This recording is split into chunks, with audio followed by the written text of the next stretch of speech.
Je suis revenu de vacances.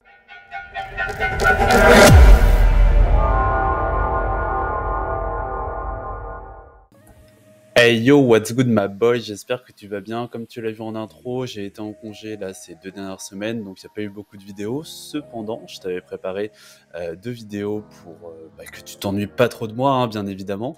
Donc j'espère que tu les as regardées et appréciées. Et aujourd'hui, on se retrouve pour décrypter un petit peu l'event Shopping Mania ensemble. Alors, que dire sur cet event? Il est assez incroyable. Donc, c'est un event avec 40 paliers à débloquer. Il y a 27 mineurs au total. Des mineurs qui donnent beaucoup de bonus. Je te vais te montrer le Google Sheet juste après. Assez incroyable. Franchement, je crois que c'est l'un des meilleurs events de l'année. Donc là, tu vois à l'écran les 20 premiers paliers. Et je vais te montrer les 20 suivants. Voilà, donc là tu vois du palier 21 au palier 40, il y a 4 ou 5, il y a 5 mineurs différents à débloquer qui donnent chacun des bonus. Il y a un mineur qui donne 11%, là tu vois le Silver Rack 6 qui donne un bonus de 11%, donc assez incroyable, plutôt bon event avec des nouvelles fonctionnalités qu'on va regarder ensemble tout de suite. Avant de continuer la vidéo, et si tu n'es pas encore abonné, n'hésite pas à t'abonner et à lâcher ton meilleur pouce bleu pour ne pas rater les prochaines vidéos. Avant de rentrer dans le détail du Google Doc, je voulais te dire, tu vois ici on passe directement de l'event The Cake is the Lie à Shopping Mania.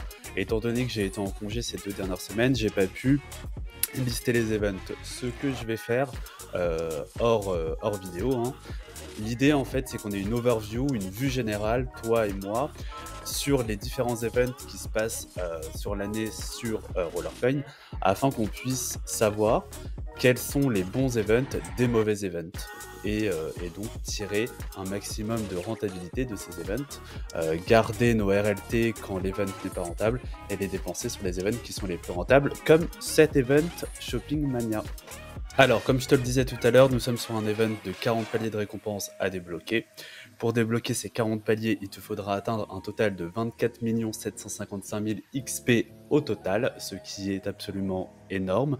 Cependant, comme nous avons 40 paliers, nous sommes passés de 500 XP par level supplémentaire de chaque minigames à 750.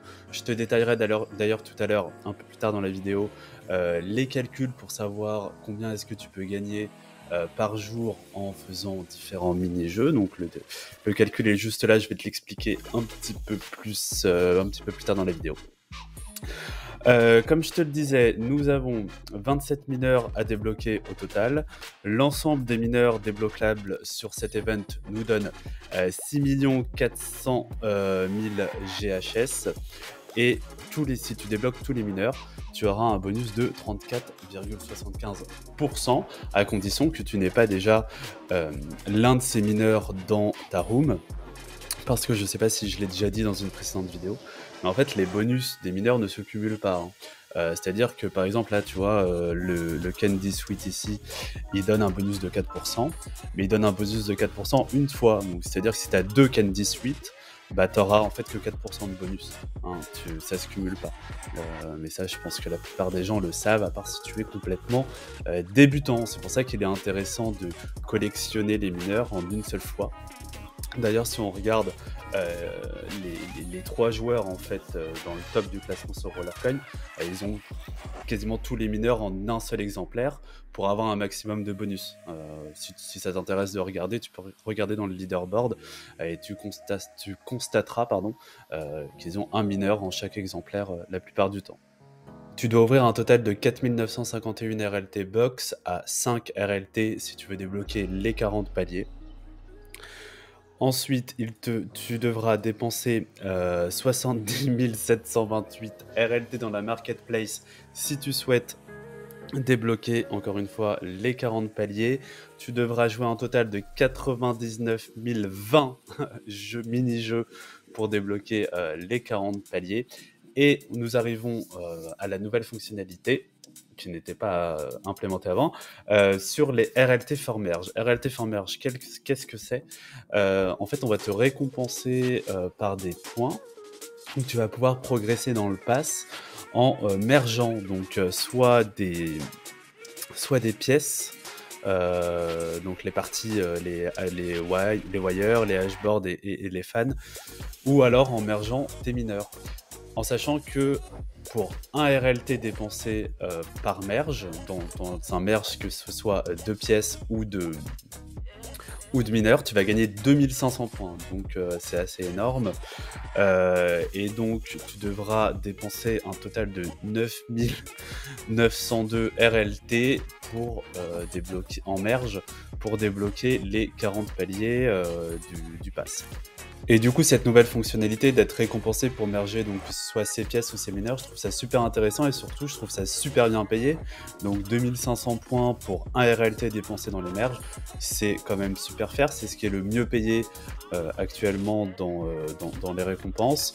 Je pense que les Rollercoin s'est rendu compte que les gens mergeaient très peu, parce que merger coûte des RLT, était pas forcément, enfin en tout cas avant, on n'était pas forcément récompensé, à part en puissance, pour le faire. Et donc pour les joueurs free-to-play, peut-être qu'il y avait un certain frein à dépenser des RLT en mergeant, et alors qu'ils préféraient peut-être acheter des mineurs directement, plutôt que de merger. Et donc là, je trouve que c'est une bonne incitation, et il faut saluer cette amélioration. Ok, donc maintenant on va passer au calcul de l'XP que tu peux gagner en faisant des mini-jeux par jour. Donc on a un total sur Rollercoin de 11 mini-jeux disponibles. Ces 11 mini-jeux ont un niveau maximum de 10. Donc c'est-à-dire que toutes les 3 games, tu vas passer un niveau pour un maximum de 10 niveaux accessibles. Tu as ensuite... Donc si tu... total game jour, ça veut dire que si sur les 11 jeux, tu vas au niveau maximum qui est le niveau 10, tu dois faire un total de 330 mini-jeux par jour, ce qui est relativement énorme. Et chaque jeu monté au niveau 10 va te rapporter 7500 XP dans l'Event Pass. Et donc 7500 x 11 égale 82 500 XP par jour, pour un total de 330 games joués, soit sur un event qui dure 4 jours comme celui de Shopping Mania, un total de 330 000 XP sur 4 jours, ce qui nous emmène à peu près, on va dire, entre le palier 16 et le palier 17 ici. Voilà. Donc pour te donner un ordre d'idée de là où tu peux arriver théoriquement si tu fais le nombre de games maximum au niveau des mini-jeux, parce que tu peux pas aller au-dessus du niveau 10. Ensuite, je t'ai détaillé juste un petit peu en dessous ce que moi je fais. Et donc tu peux adapter le calcul en fonction de ce que toi tu fais, hein, c'est le but. Donc moi, par jour, je fais 5 jeux différents. Je te renvoie à la vidéo donc, que j'ai faite avec ma tier list en fait, des jeux, des mini-jeux qu'il faut faire et qui payent le mieux en power. Donc j'en fais 5 différents, je les monte jusqu'au niveau 4. Ça me fait 60 mini-games à faire, 60 mini-jeux à faire par jour. Ça me rapporte 3000 XP donc dans le pass par jeu par jour, et un total sur les 5 jeux de 15 000. Donc je gagne en gros, juste en faisant des mini-jeux, pour faire simple, en faisant les mini-jeux, je gagne 15 000 d'XP dans le pass par jour, soit sur 4 jours 60 000. 60 000, juste en faisant des mini-jeux, ça m'emmène au palier 8. Ce qui est pas énorme, mais bon, quand on a un travail et des choses à faire dans sa vie, on peut peut-être pas faire 330 mini-jeux par jour. Je viens de me rendre compte que j'ai oublié de t'expliquer le code couleur. Alors je l'avais déjà expliqué dans la précédente vidéo, mais je vais le refaire, donc si jamais tu ne l'as pas vu, malheureusement pour toi. Donc là, en vert, nous avons les mineurs, en violet, nous avons les racks, en bleu, les XP pour l'Event Pass, en orange, les bonus temporaires de GHS, et en violet, encore une fois ici, les RLT gagnés. Donc en fait, ce qu'ils ont fait, c'est qu'ils ont remplacé les batteries. Je disais dans mes précédentes vidéos qu'ils donnaient des batteries et que ça servait à rien. Bon, j'avais raison, parce qu'ils ont patch en fait... Ils ont patch le système de batterie, bon, ce qui est plutôt pas mal. On en parlera peut-être dans une prochaine vidéo. Je suis pas sûr que ce soit intéressant d'en parler. Dis-moi en commentaire si tu as envie que je fasse une vidéo sur l'évolution du système de batterie. Mais en gros, là, ce que ça fait, c'est qu'ils ont remplacé les batteries qu'ils proposaient dans les passes par des RLT et des bonus temporaires de 7 jours. Bon, je trouve ça mieux personnellement. Juste un petit mot, le prix des batteries a augmenté, étant donné qu'on ne peut plus les gagner via le système de Daily Quest, où à chaque fois qu'on faisait un sondage, dans le task wall, on gagnait une batterie, bah maintenant on n'en gagne plus. Et je sais pas si tu as remarqué également, mais on peut plus acheter de batteries via le shop de saison. Voilà, donc il fallait peut-être le savoir, investir ces season tokens dans des batteries pour les revendre maintenant, ça aurait pu être un smart move. On va s'intéresser maintenant au crafting offer de la semaine. Donc je t'ai détaillé ici en gris donc les pièces communes, en bleu les pièces rares et en jaune les pièces légendaires. Tu as le prix unitaire par pièce à l'heure où j'ai enregistré la vidéo, donc ces prix sont susceptibles de varier. Et tu as en dessous, donc ici dans une couleur un peu plus foncée, le prix total en comptant le prix du craft, donc le prix de l'ensemble des pièces, plus le prix du clic. Donc par exemple, si tu veux crafter le Starground, tu vas payer l'ensemble des pièces plus 0,5 RLT, ce qui va te faire un coût total de 24,73 RLT. Pour le Paradoxe, ça va te coûter 40,46 et pour le Nova, 201,01 RLT.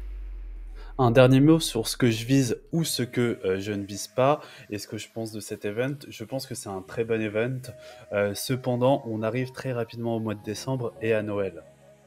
Comme je l'avais expliqué déjà dans une précédente vidéo, je pense que pour Noël, il va y avoir énormément de RLT à dépenser. Donc, je pense que c'est pas intéressant là de dépenser des RLT maintenant.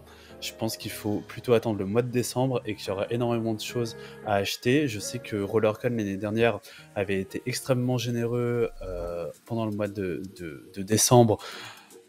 Sur des mineurs, il y avait des bonnes offres et j'avais déjà l'année dernière dépensé des RLT avant Noël et j'avais regretté au final. Donc là, je vais plutôt économiser en attendant le mois de décembre. Je ne sais pas si ça va payer ou pas. Peut-être que j'aurais dû et je vais regretter de ne pas avoir dépensé sur cet event-là. Mais bon, je prends leçon de l'année dernière et donc je vais attendre Noël gentiment. C'est la fin de la vidéo. Si tu es encore là, n'hésite pas à commenter. Attendons Noël et à t'abonner. Ciao!